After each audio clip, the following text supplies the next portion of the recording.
Hello friends, welcome to Arunji kitchen. இன்றைக்கி நம்ம வீடியோவில் என்ன பார்க்க போகிறோம் அப்படின்னா, சூப்பரான வெஜ் பிரியாணி எப்படி செய்கிறது அப்படின்னு தான் பார்க்க போகிறோம்.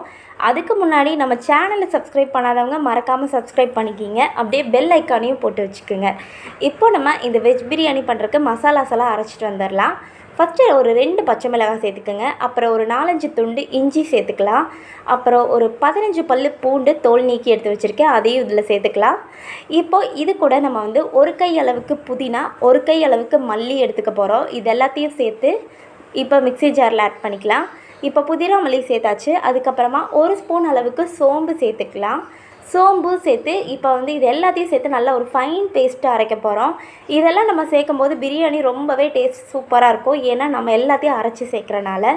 இப்போ இந்த பேஸ்ட்டை ரெடியாக வச்சுக்கலாம். அதுக்கப்புறம் பிரியாணிக்கு நம்ம தாளித்து விட்டுறலாம். ஃபஸ்ட்டு வாங்க, ஒரு 4 ஸ்பூன் அளவுக்கு எண்ணெய் சேர்த்துக்கலாம். எண்ணெய் ஒரு 4 கரண்டி ஏன் சேர்த்துக்கிறோம் அப்படின்னா, கீழே எண்ணெய் அதிகமாக இல்லை அப்படின்னா சாதம் அடிப்பிடிச்சிரும். அதனால தான் கொஞ்சம் எண்ணெய் பிரியாணிக்கு எப்போவுமே கொஞ்சம் அதிகமாக சேர்த்துக்கிறோம்.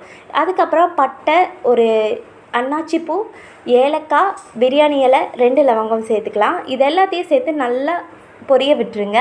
லைட்டாக இது வெடித்து வரும், அது வரைக்கும் நம்ம அப்படியே விட்டுறலாம். அதுக்கப்புறமா ஒரு பெரிய வெங்காயம் நீளமாக கட் பண்ணி எடுத்து வச்சுக்கோங்க. நான் ரொம்ப பெரிய வெங்காயமாக எடுத்திருக்கேன். ஒரு மீடியம் சைஸ் பெரிய வெங்காயம் அப்படின்னா நீங்கள் 2 கூட எடுத்துக்கோங்க. பிரியாணிக்கு வெங்காயம் தான் எப்போவுமே டேஸ்ட் சூப்பராக கொடுக்கும். அதனால் வெங்காயம் முக்கியமாக நீங்கள் எடுத்துக்கணும்.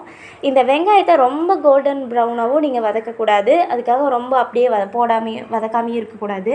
அந்த கண்ணாடி பதம்னு சொல்லுவோம் இல்லையா, அந்த அளவுக்கு வர வரைக்கும் இந்த வெங்காயத்தை வதக்கிக்கணும். இந்த வெங்காயம் நல்லா வதங்கி வரட்டும். பாருங்கள், நல்லா கண்ணாடி பதம் வர வரைக்கும் வெங்காயத்தை வதக்கிக்கலாம். வெங்காயம் வதங்கினதுமே நான் ஒரு பெரிய தக்காளி பழமாக பழுத்த பழமாக எடுத்து வச்சுருக்கேன். அந்த ஒரு தக்காளி பழத்தையும் இதில் சேர்த்து அதையும் நல்லா வதக்கிக்கலாம். இப்போ இந்த தக்காளி பழம் இந்த தோல் சுருங்கி வரும் பார்த்திங்களா, அந்த அளவுக்கு வரணும். அது வரைக்கும் நம்ம இந்த வெங்காயம் தக்காளி ரெண்டையுமே நல்லா வதக்கி எடுத்துக்க போகிறோம்.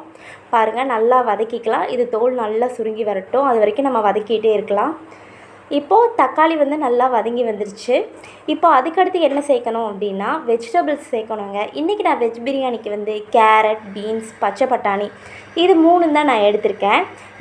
இதோட அளவு என்ன அப்படின்னா, கேரட் நான் ஒரு 2 கேரட் தோல் நீக்கி இந்த மாதிரி நல்லா தோலில் சீச்சிட்டு எடுத்தோம் அப்படின்னா நல்லாயிருக்கும். இல்லைனா ஒரு மாதிரி இருக்கும். ஒரு கை அளவுக்கு பட்டாணி, ஒரு 15 பீன்ஸை சின்னதாக கட் பண்ணி எடுத்திருக்கேன். இப்போ இது எல்லாத்தையும் சேர்த்து நம்ம இந்த தக்காளி வெங்காயம் வதங்கியிருக்குல்ல, அது கூட சேர்க்க போகிறோம்.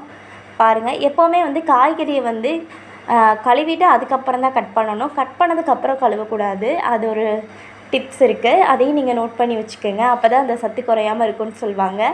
அதே மாதிரி நம்ம கேரட், பீன்ஸு, பச்சை பட்டாணி இது எல்லாத்தையும் நம்ம சேர்த்தாச்சு. இப்போது இது கூட இதை நல்லா ஒரு வதக்கி விட்டுட்டு நம்ம ஆல்ரெடி அரைச்சி வச்சுருக்கோம் இல்லையா, ஒரு ஃபைன் பேஸ்ட்டாக ஒரு மசாலா அரைச்சி வச்சுருக்கோம் இல்லையா, அதே எல்லாத்தையும் இதில் நம்ம சேர்க்க போகிறோம். பாருங்கள், சேர்த்தாச்சு. இதில் இஞ்சி பூண்டு எல்லாமே நம்ம சேர்த்துருக்கனால சீக்கிரமாக அடிப்பிடிக்க வாய்ப்பு இருக்குது. அதனால் மீடியம் ஃப்ளேமில் அடுப்பை வச்சுக்கிட்டு அதுக்கப்புறம் கிண்டுங்க. ஃபுல்லாக வச்சுருக்கணும் அப்படின்னா அதில் இஞ்சி பூண்டு இருக்கனால அது கொஞ்சம் அடிப்பிடிக்க ஆரம்பிச்சிடும். அதனால் மீடியம் ஃப்ளேமில் வச்சுக்கலாம். அதுக்கப்புறம் 1.5 ஸ்பூன் அளவுக்கு நீங்கள் பிரியாணி மசாலா சேர்த்துருங்க. பிரியாணி மசாலா சேர்த்ததுக்கப்புறமா இந்த பிரியாணி மசாலாலே ஆல்ரெடி காரம் இருக்கும். அது மட்டும் இல்லாமல் நம்ம 2 பச்சை மிளகாய் அரைக்கும் போதே சேர்த்துருக்கோம். இதுலேயும் பச்சை மிளகாயும் காரம். ஸோ நம்ம மிளகாய்த்தூள் அளவாக பார்த்து போடணும். அதாவது 1 ஸ்பூன் அளவுக்கு போடுங்க. ஏன்னா ஆல்ரெடி 1.5 ஸ்பூன் அளவுக்கு பிரியாணி மசாலா சேர்த்துருவோம் இல்லையா, அதனால் 1 ஸ்பூன் அளவுக்கு மிளகாய்த்தூள் சேர்த்துக்கலாம். மிளகாய்த்தூளும் சேர்த்தாச்சு. இப்போ இதை நல்லா கலந்து விட்டுட்டு அதுக்கப்புறம் நம்ம அரிசி சேர்க்கணும். நான் ஒரு 2 டம்ளர் அரிசி எடுத்து நல்லா ஊற வச்சுருக்கேன் ஒரு 10 நிமிஷம். இப்போ இந்த அரிசிக்கு 2 டம்ளர் அரிசி சாப்பாட்டு அரிசி தான், பாஸ்மதி அரிசி கிடையாது. அதனால் இதுக்கு அளவு தண்ணி என்ன அப்படின்னா, 2 டம்ளர் அரிசிக்கு 4 டம்ளர் தண்ணி ஊற்றிக்கிங்க. எந்த டம்ளரில் அளந்தீங்களோ அதே டம்ளரில் 4 டம்ளர் தண்ணி ஊற்றிக்கலாம். இப்போ அரிசி தண்ணி ரெண்டையுமே மிக்ஸ் பண்ணியாச்சு நம்ம. இப்போது இதெல்லாமே சேர்த்ததுக்கப்புறமா இதுக்கு தேவையான அளவு உப்பு சேர்த்துக்கலாம். அரிசி தண்ணியெல்லாம் சேர்த்ததுக்கப்புறம் இதுக்கு தேவையான அளவு உப்பு சேர்த்தாச்சு. அதுக்கப்புறமா மல்லி புதினாவும் சேர்த்துக்கலாம். நம்ம ஆல்ரெடி அரைக்கும் போதே மல்லி புதினா சேர்த்துருக்கோம். இருந்தாலும் லாஸ்ட்டில் கொஞ்சம் சேர்த்தோம்னா இன்னும் நல்லா வாசனையாக டேஸ்ட்டாக இருக்கும். அதனால் ஒரு கை அளவுக்கு புதினாவும் மல்லியும் சேர்த்து நல்லா மிக்ஸ் பண்ணி விட்டுருங்க. மிக்ஸ் பண்ணி வச்சுட்டு நல்லா மூடி போட்டு மூடி வச்சிடலாம். ஒரு 3 விசில் வந்ததுமே இறக்கிடுங்க. பாருங்கள், ஒரு 3 விசில் வந்துருச்சு. இப்போது இந்த லாஸ்ட்டில் நீங்கள் என்ன பண்ணணும் அப்படின்னா, இதை இறக்குனதும் லைட்டாக 1/2 லெமன் எடுத்து ஃபுல்லாக புழிஞ்சு விட்டுட்டு லைட்டாக கிண்டி விட்டீங்க அப்படின்னா குழையாமல் இருக்கும் அரிசி. எப்போவுமே வந்து அரிசி குழையாமல் இருக்கிறதுக்கு லெமன் சேர்த்து நல்லா கிண்டி விட்டுறணும்.